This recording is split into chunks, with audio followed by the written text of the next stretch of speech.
His niece smiled and said, in addition, she's a scholar, and all of her poetry is of high quality. She even advised me a bit on my own poetry last night.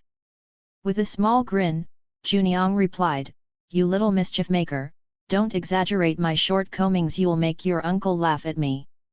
The niece also grinned as she said, uncle lost his wife and hasn't remarried, so what about it, Juniang, wouldn't that be wonderful?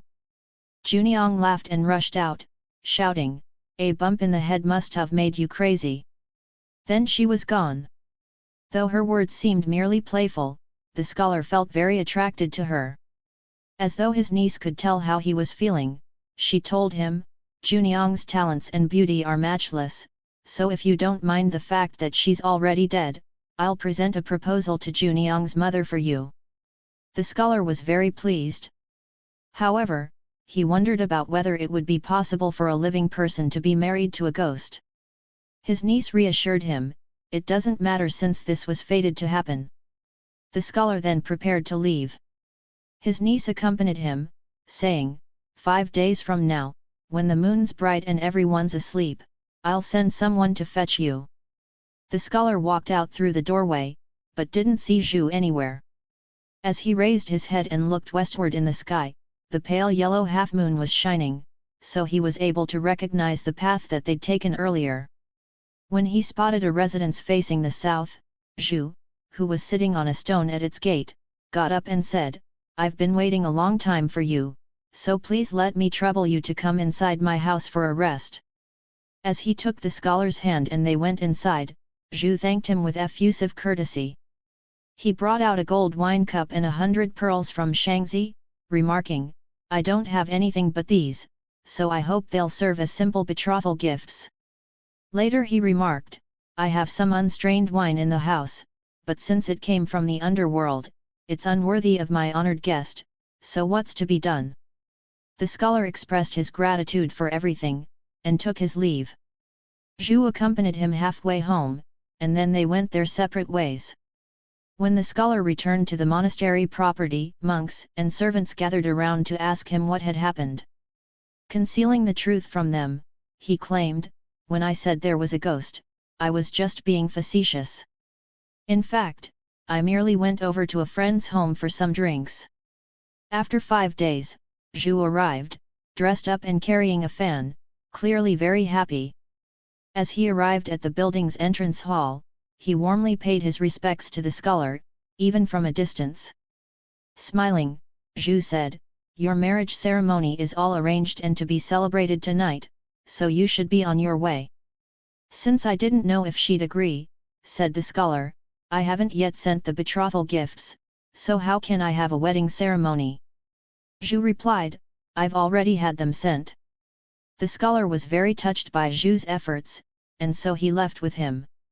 They went directly to Zhu's home, where the scholar's niece, dressed in colorful apparel, was all smiles as she received them. And when did you get married? Asked the scholar. 3 days ago, she replied. The scholar then had the pearls brought out, and offered them to his niece as a wedding present. She politely declined them 3 times before finally accepting them, reporting to her uncle, I took your proposal to Juniang's mother, and it made her very happy. However, she said that because she's so aged and doddering physically, she doesn't want Juniang to live far away from her once she's married. Tonight you can go and settle down in her home. There are no men in the household, so it's fine for you to go there with my husband. Zhu then led them on their way. As they were almost through the village, they came to a residence with its gate open, and 2 women in dark green walked up the steps into the hall. Presently a voice declared, the old lady has arrived. There were 2 maidservants assisting an old woman up the steps. The scholar was about to begin kowtowing to her when the old lady said, I'm old and decrepit, unable to stand on ceremony, so let's just dispense with the traditional greetings. Then she gestured to the maidservants to bring out the wine for a big celebration. Zhu then called for his servants to bring out some delicacies in tripod dishes and place them in front of the scholar. He also had others set out a jug so they could pour wine for the guests. The food that was brought out for the banquet was the same as that served in the mortal world. However, the hosts were indulging themselves, rather than urging their guests to eat and drink. When the banquet was over, Zhu went home. The maidservants led the scholar to his nuptial quarters, and then left. As he entered the room, Juniang, illuminated by wedding candles, was waiting for him. They expressed their mutual love for each other, and enjoyed all the intimacies of their passion. It all began originally when Juniang's mother was supposed to be sent to the imperial capital. Upon arriving at Jinan, however, the mother, unable to stand the hardships of the journey, died, and Juniang consequently also killed herself. In bed, Juniang told her husband all the details of these past events, so choked by sobs that she couldn't fall asleep. Then she improvised a pair of quatrains. The silk skirts of former days have turned to dust. In vain I resent my karma from previous incarnations. 10 years in the chilly dew, under the moon in wild, deserted sweet gum forests. Until tonight, as I enjoy the happiness of marriage in our bridal chamber.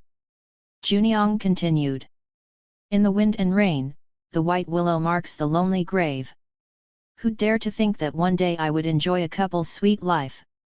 If one suddenly opens up an ornate trunk and takes a look, the blood-stained skirts inside can still be frightening. Just at dawn, Juniang urged her husband, "You should go now," without awakening the servants. From that time forward, the scholar left at daybreak and came again at night. One night, he asked Juniang, "What's the name of this village?" "Laixia," she replied. "The village residents are new ghosts from Liang and Qixia counties, so that's where it gets its name." Upon hearing this, the scholar sighed sadly. Juniang sorrowfully told him, "Our spirits are 1,000 li from our hometown, like clumps of grass blown away by the wind. Mother and I feel isolated and sad. With our intimate relationship in mind, I hope that you will perform an act of great spiritual kindness and take our bones home to bury them next to the family tombs, so we can have a permanent place to rest, dead but immortal." The scholar promised he would do so. "People and ghosts travel different roads," she told him, "so you shouldn't stay around here for very long." Then she took some silk socks and gave them to him, wiping away her tears as she urged him to leave. The scholar sadly went outside, as distressed as someone attending a funeral, with such deep sorrow in his heart that he couldn't bear to return home. Hence he went and pounded at the door of Zhu's house. Barefooted, Zhu came out to meet him. The scholar's niece, too, surprised by his arrival, got up out of bed, her hair all disheveled, and came out to ask him about it. The scholar remained disconsolate for some time, then related what Juniang had said to him. His niece commented, "Even if Aunt hadn't spoken thus, I've also been thinking about that, day and night. This isn't the mortal world, so you shouldn't try to live here for very long." As a result, they wept together profusely, and the scholar, trying to contain his tears, took his leave. He went back home to sleep, only to toss and turn till dawn. He wanted to go search for Juniang's grave, but he'd forgotten to ask what words were on her tombstone. As evening arrived, he went out again, but the countless thousands of graves caused him to lose the way to Juniang's village, so, sighing in frustration, he went back. When he spread out the silk socks to examine them, he found that a cold wind had crumbled them to bits, scattering them like ashes. Hence he packed his belongings, and returned to eastern Shandong. 6 months later, the scholar still couldn't stop thinking about Juniang, thus he returned to Jinan, hoping he'd have a chance to see her. The sun was already setting as he reached the city's southern outskirts, so he stopped his cart and tied the horse to a tree, then hurried to where the victims of the uprising had been buried. Yet all he could see there were the seemingly infinite graves, side by side, blurring together into an overgrown wilderness. Ghostly lights and fox cries combined to create a frightening atmosphere. Scared and grieving, he returned to where he was staying. Disappointed, he departed and directed the horse to continue traveling to the east. After about a li or so, he saw a woman in the distance walking alone in a graveyard, her appearance and bearing extremely similar to Juniang's. He urged the horse quickly onward to get a closer look,